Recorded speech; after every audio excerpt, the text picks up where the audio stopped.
This is our 2024 21/6 Great Escape Caravan, and today we are here to show you through it. We have had this caravan for nearly 12 months, been living in it for over 9 months, and travelled just under 8,000 kilometres from one end of the country to the other. After putting this caravan to the test for the last 9 months with our 2 toddlers, we thought it was time to show her off.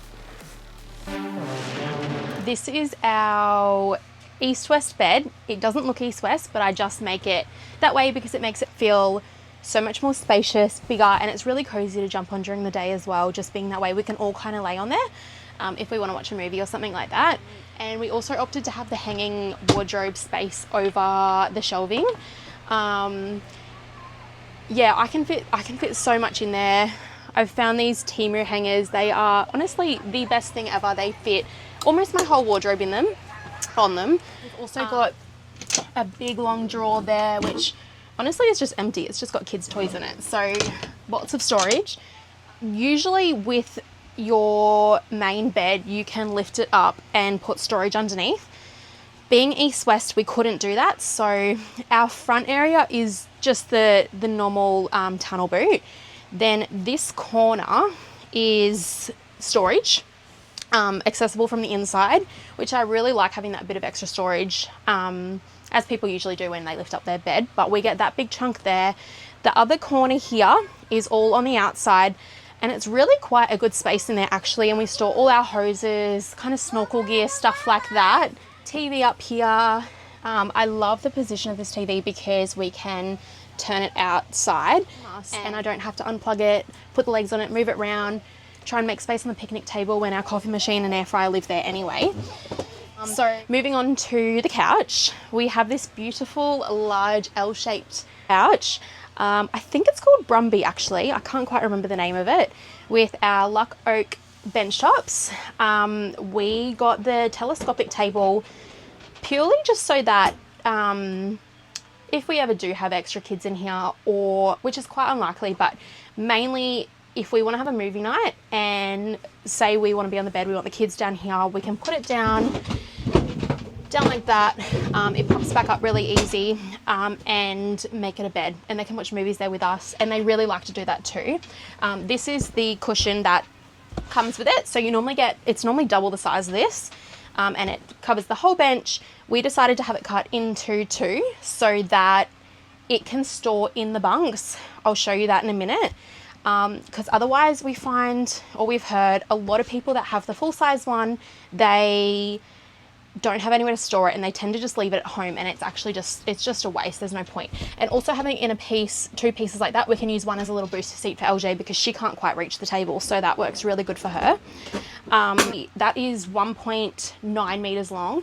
I can't imagine it being any longer. I think it would just take up too much space.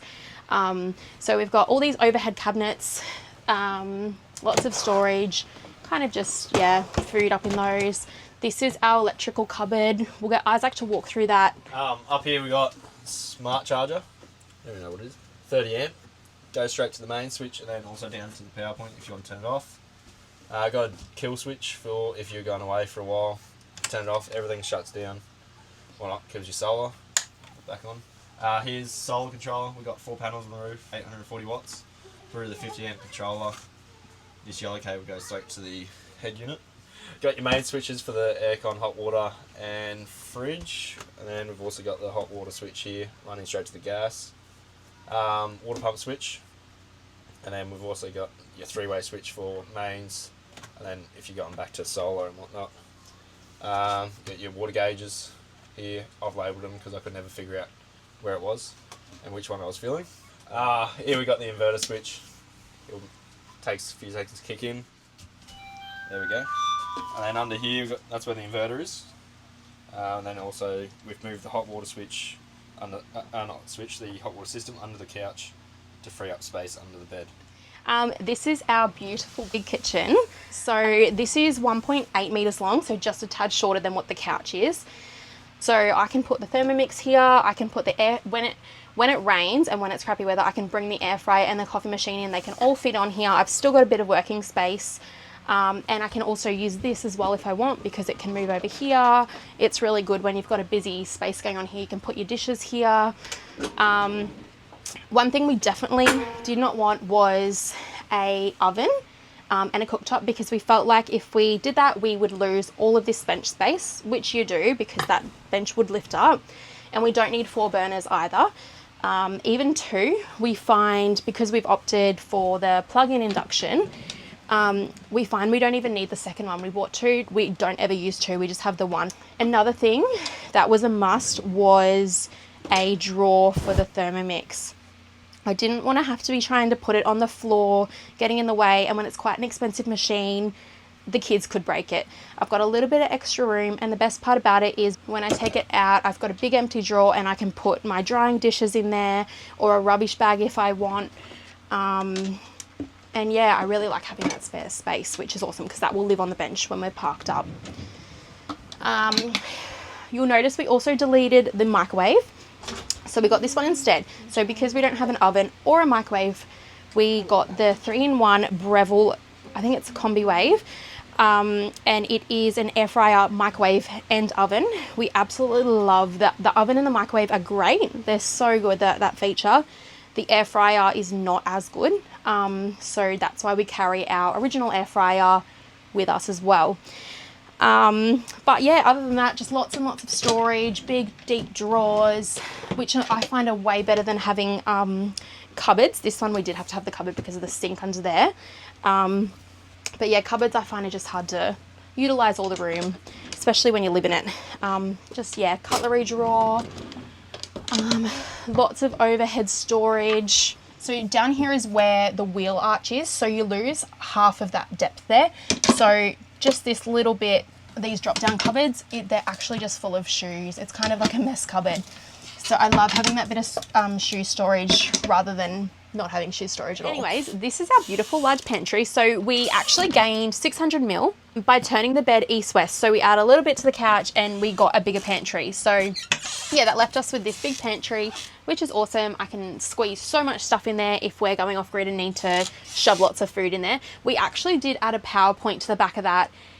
And our intentions were that our coffee machine would go in there. However, we forgot to give them the height. So somehow we ended up with the coffee machine that it only just fits in and the pod bit won't open. So we now, yeah, just use that on the picnic table. But that is why there is actually a PowerPoint in there. But it kind of works good to hide your phones and stuff when you want to charge them. And then we have 2 big drawers, really long. They are so good. You can fit so much in them. One little cupboard down here as well, which is awesome for the vacuum and just the blower. If you have kids, you will know this is your absolute lifesaver because you'll blow out the floor every single day. It's just much quicker than vacuuming. 274 litre Thetford fridge. I love this size. We've been off grid for a good couple of weeks at a time and we can hold a lot in there. We don't carry any other fridge or freezer, so that's all we're living with and it's been perfect. We really haven't needed any more room than that. So moving on, this is our bathroom / kids bunk area. Instead of getting a concertina door, we decided to get a sliding door like this. It just looks a bit nicer, a bit more sturdy, a bit more soundproof. It latches on, so when you're moving, you just pop the foot down. It still doesn't have, doesn't get in the way. Triple bunk. We do actually use the third, but the kids sit up there and play. Benson tends to swap between the top and the bottom bunk. LJ's in the middle. And in here is our 3.3 kilo Sophia washing machine. I don't know how anyone can live without a washing machine, honestly. I just couldn't do it. So yeah, 3.3 kilos. I don't have a problem with that size. I think it's great. I mean, if it was bigger, obviously you're going to fit more in it. That's great. But this size, we get probably, 3 days worth out of clothes and then we do a load of washing. And yeah, one thing I do love about the top loader over a front loader is that when we're off grid and we're short on water, we can pop it on. I can do like half of a load and then I can wring all the water out, put another load in and continue that same load with a new set of clothes in it. Whereas a front loader, you can't do that. So I'm kind of using the same amount of water for 2 lots of washing rather than double the amount of water. We've got the toilet. There's a little bin there because we've got the composting toilet. I would never go back to a cassette after having a composting toilet. They are just the best thing ever. They are so easy. They're probably a little bit more fiddly to clean, but the thing is, with 4 of us using it, although LJ's kind of just transitioning out of nappies, but with 4 of us using it, we only have to empty it every 3 to 4 weeks. The compost side of it, the front side of it, is every couple of days. But that's just so much easier than emptying a cassette toilet every, I don't know, 2 to 3 days, whatever you do. Yeah, I would 100% get that again. Yeah, I think that's it in here. We've got speakers and lights. The kids all have one Sirocco fan each. That's just a necessity. Like, you can't live without those, especially when you're off grid and you're running low on power and you can't run your aircon. The roof hatch up here as well, that lets in a little bit of extra light. That is the end of that area. So down here we have the Bel Air Houghton. I don't actually know how to pronounce that brand, but Bel Air is the model. It's awesome. It is a little bit noisy, but it's good. It works well. And we also have the Dometic dust reduction system. We've got that. This is the Dometic dust reduction. There's a filter for the sides, obviously to block some of the dust. This is the blanking plate, goes in front of this filter up here, and that you can store it here. But air comes here when everything's shut, positive pressure, and then that's how the dust stays out. But take it off when you're stopped, and that helps with the wind flow, airflow, whatever you want to call it. And there's a filter up the top here, which sort of cleans the air, stops more dirt, I guess. Don't know too much. And I think we also, I don't know if we talked about this, the cowfish antenna. They put this on, it's a new sort of product for them.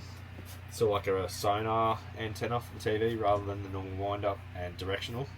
So you should be able to pick up any station within the vicinity.